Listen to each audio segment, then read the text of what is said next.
Okay, so welcome back from spring break, everyone. As you know, I'm Courtney, the social media chair, and this month I'm going to be kind of running all of our events as we're focusing more on mental health. I also work for the counseling and psychological services as a peer mentor with Beach Buddies, so that's one of the reasons I'll be running most of the events this month. And Esmeralda is going to be helping me out in addition to Dom.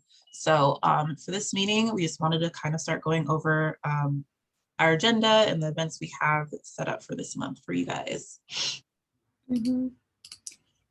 So I'll just go ahead and this is basically what we're gonna go through. It's nice, simple, and short. Hopefully it's beneficial to you guys rather than a hassle or just a lecture. I'm sorry if it is.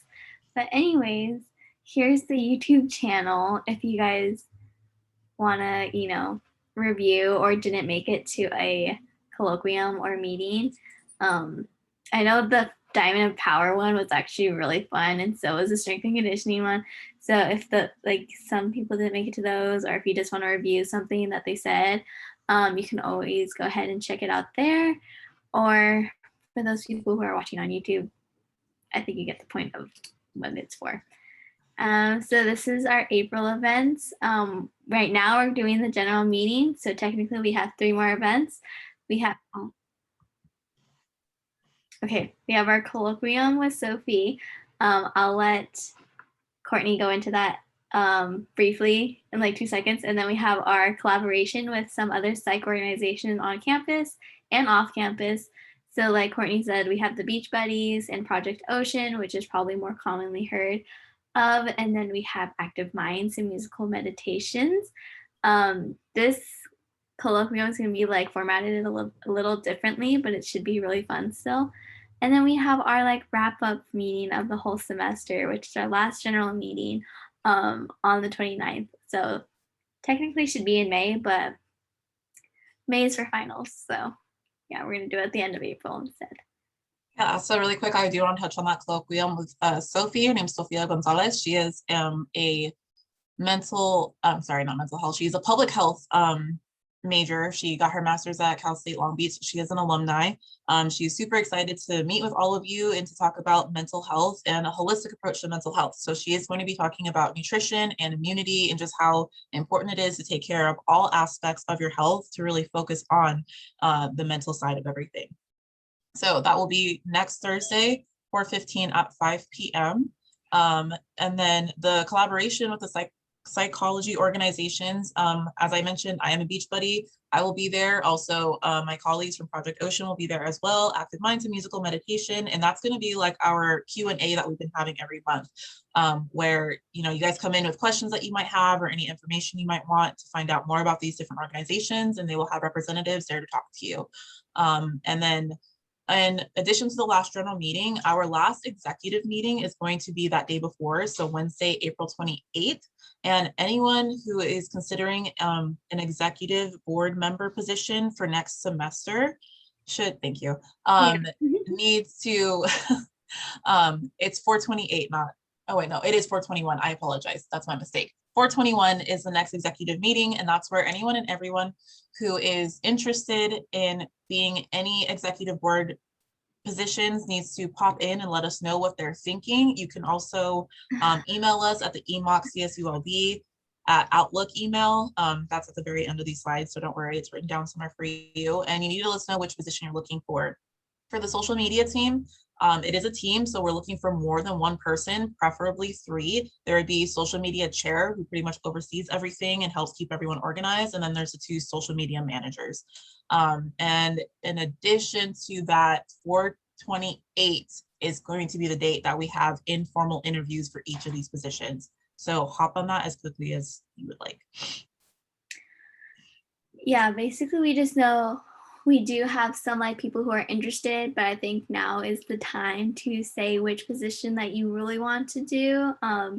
Hopefully we don't have any position that is impacted, because I mean we have a few, so you guys have a variety, but I think they're all pretty fun and you get to do a little bit of everything. So moving on, we're going to start into this whole colloquium. So I'm going to just kick it off with some literature, kind of saying why we're going to be talking about the reasons. So basically this first literature piece that I found was by Michael something. But the article is called Physical Exercise, Mental Health Problems, and Suicide Attempts in Universities.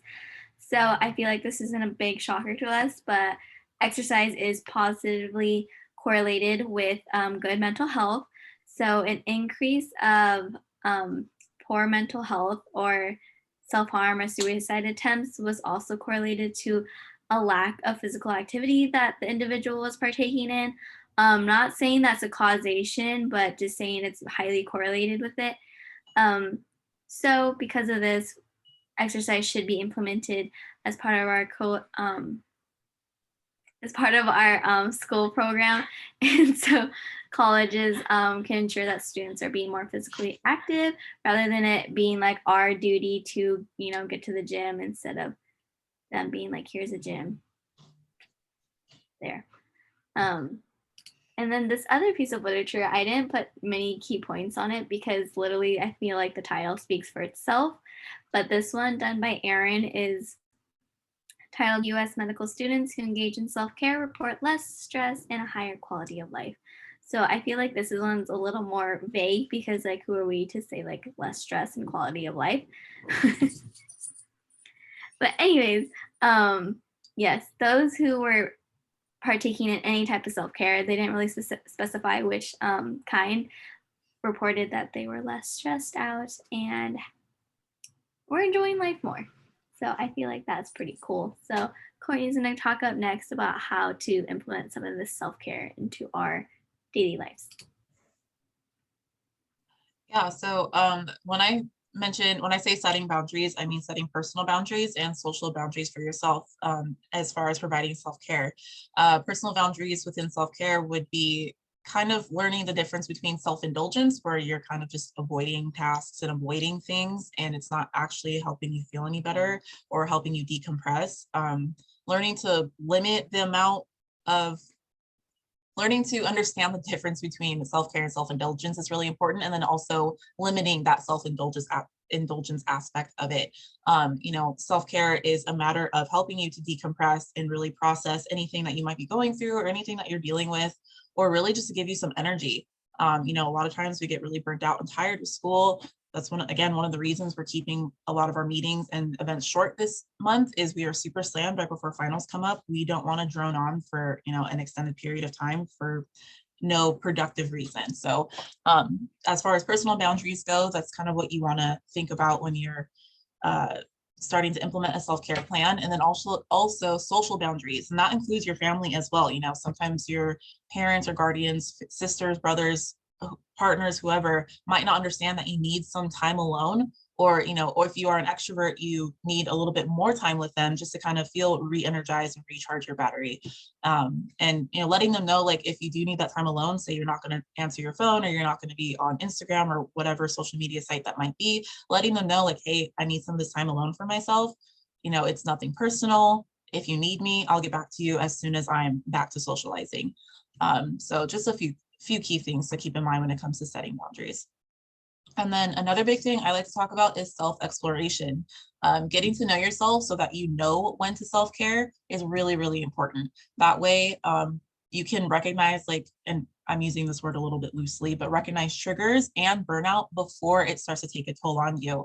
So let's just say in regards to triggers, like you've had some issues in the past before where say like your friends don't fully understand, when you do need some time alone, and they kind of start harassing you about like, why aren't you answering my phone calls? Why aren't you answering my texts? Like, if you know that's something that starts to kind of eat away at you or bothers you, if you recognize that and know that that's an issue and it starts happening, you're able to nip it in the butt faster and like, hey guys, knock that off, or, whatever it is you have to do to protect yourself, and know like, hey, that was kind of stressful. Let me take some time to kind of process the event that just happened, and give myself some time to just kind of decompress and chill before I carry on.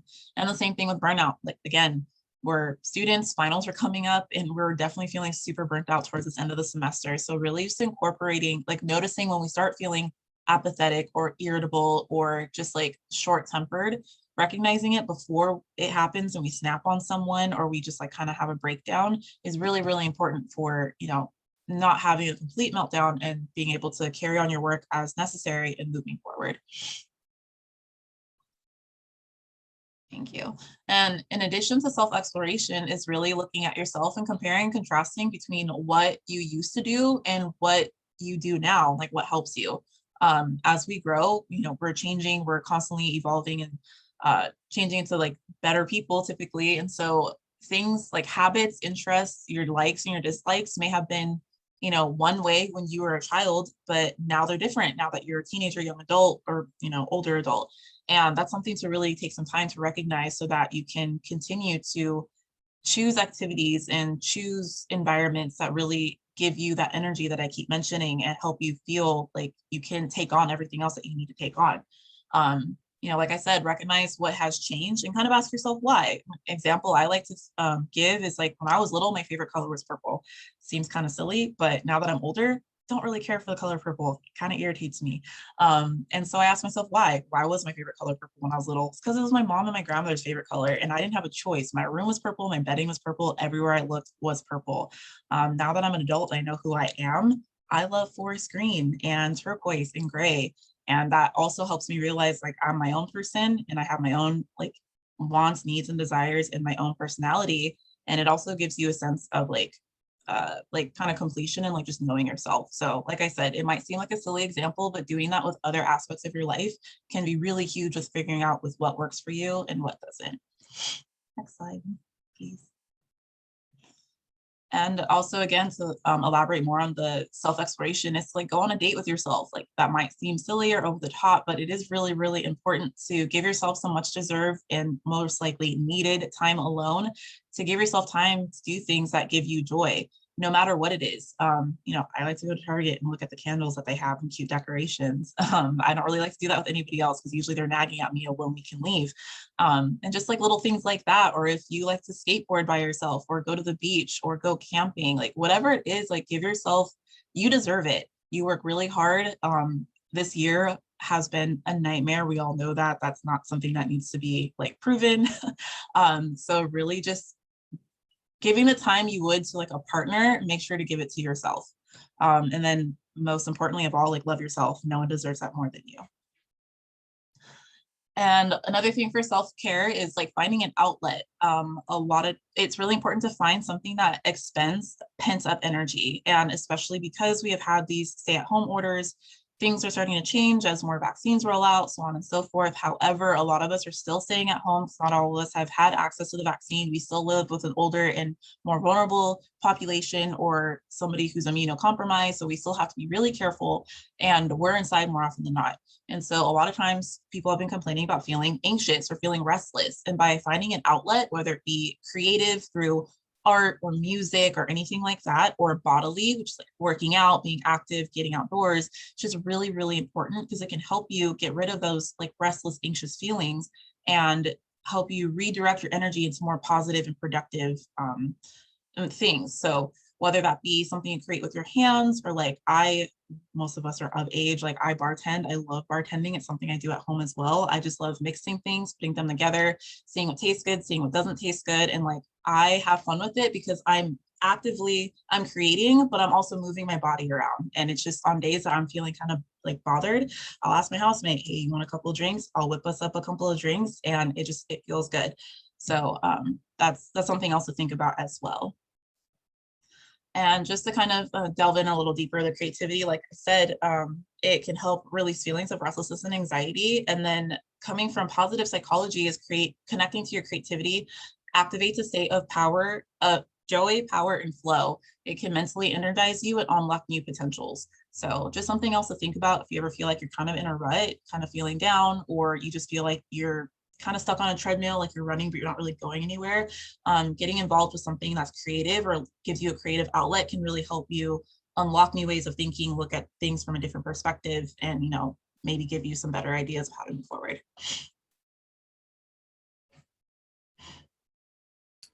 So I think this one is like oversaid a lot in this club, but also exercising. I'm pretty sure we all take part in somewhat of exercising, but this one I just wanted to emphasize, like it doesn't need to be exactly like resistant training. You don't need to be squatting or benching a bunch.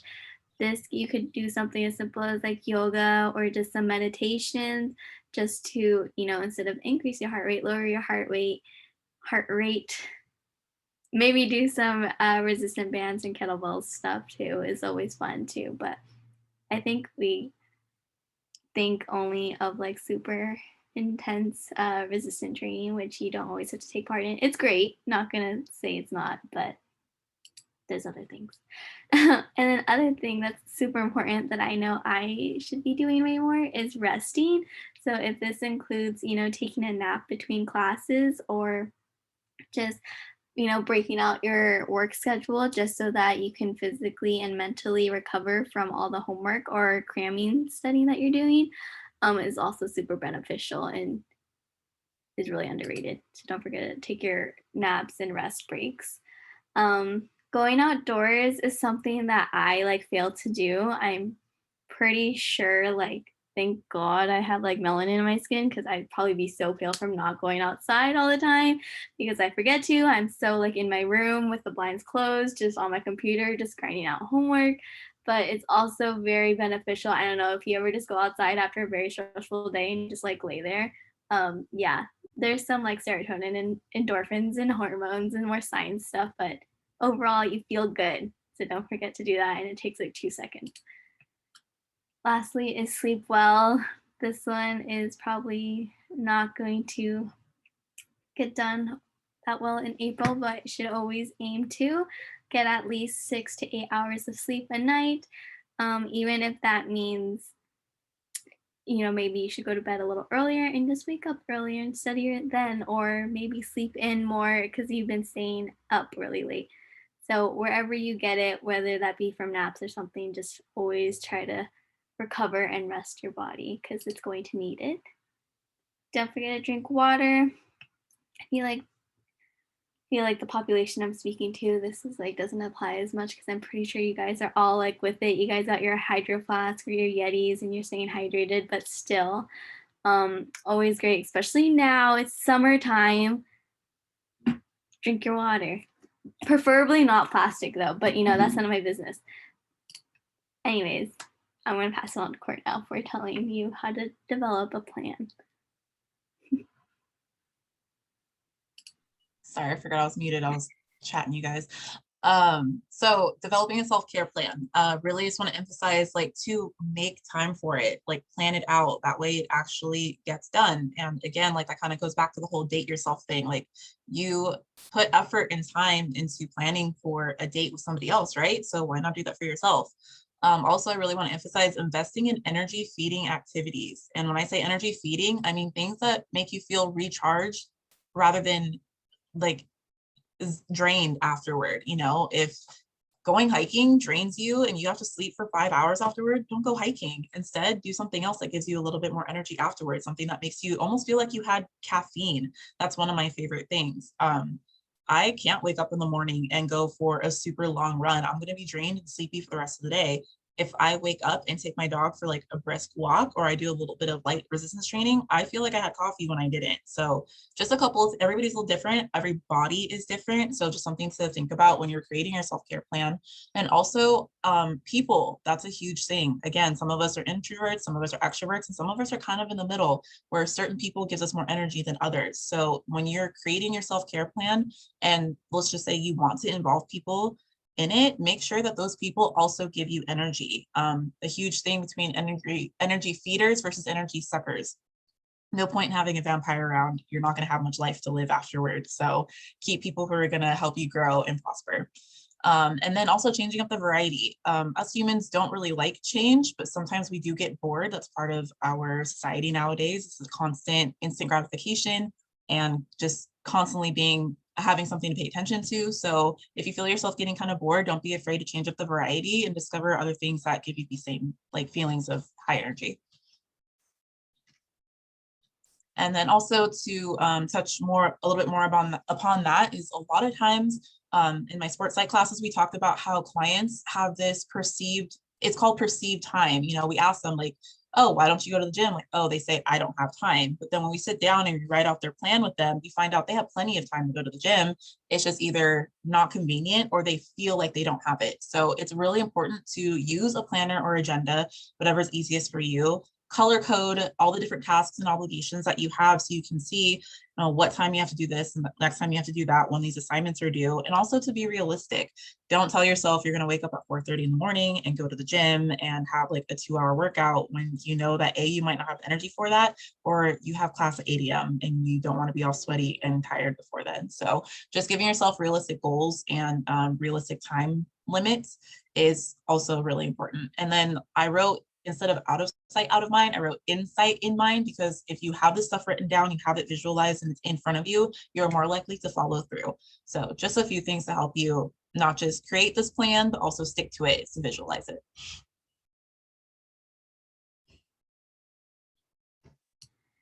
Yeah, so this one I feel like goes hand in hand with the slide that she was just talking about. Try not to just like have these like random bursts of like, oh let me go do that really quick, because like you have that schedule, you know what you're capable of doing, and you know the stuff that you need to get done. And I guarantee you these last minute things that you're gonna be doing, it's just gonna cause more stress. Even if that means like going out to drinks with your friends, it's like really just wait like 2 weeks. I promise it'll be so much worth it. You will enjoy it better if you do these tasks later. But yeah, for sure make part of like that schedule a priority, because also it's super satisfying to check off things or to cross things out when you finally get it done, rather than just having it all in your head, like being like, oh, I need to do this, I need to do that. It's going to drain you. Yeah, it's the absolute worst. So next one, put on your headphones, put on those Beats, put on those AirPod Pros. I don't know what you have, the off-brand AirPods. No one's judging.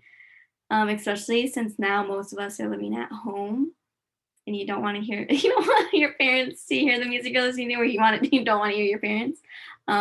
This will not only release dopamine in your brain, but I swear it'll make you acknowledgeable of like the time that you passed. Like if your playlist is an hour long and you've been listening to your playlist 3 times already, you're like, okay, maybe I should like move on to a different task, or just like put that one aside for now, because that's also good for keeping track of time. And that is it. You made it to the end. Yeah, guys. So like, oh, sorry, that's May. Again, thank you, Lizette.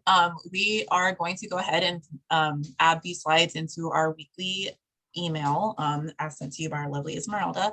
I also put our Instagram on there, not that most of you don't follow it already, but just in case. And then, like I said, I put the email csulb@outlook.com for those of you who are interested in being an executive member. Go ahead and shoot your interest to that email. Thank you, Ron. Shoot your interest into that email and we'll be in contact with you. If not, I know a few of you were at the exec meeting on Wednesday and I gave out my phone number, so you can also contact me there. And yeah, again, thank you for sticking around. We're going to do our best to keep things as short as possible as we move forward for the rest of the month, so that you all have the energy to move through finals and do well. So have a great rest of your night. If you have any questions, feel free to stick around. If not, you're all good to go. Thank you, guys. Thank you.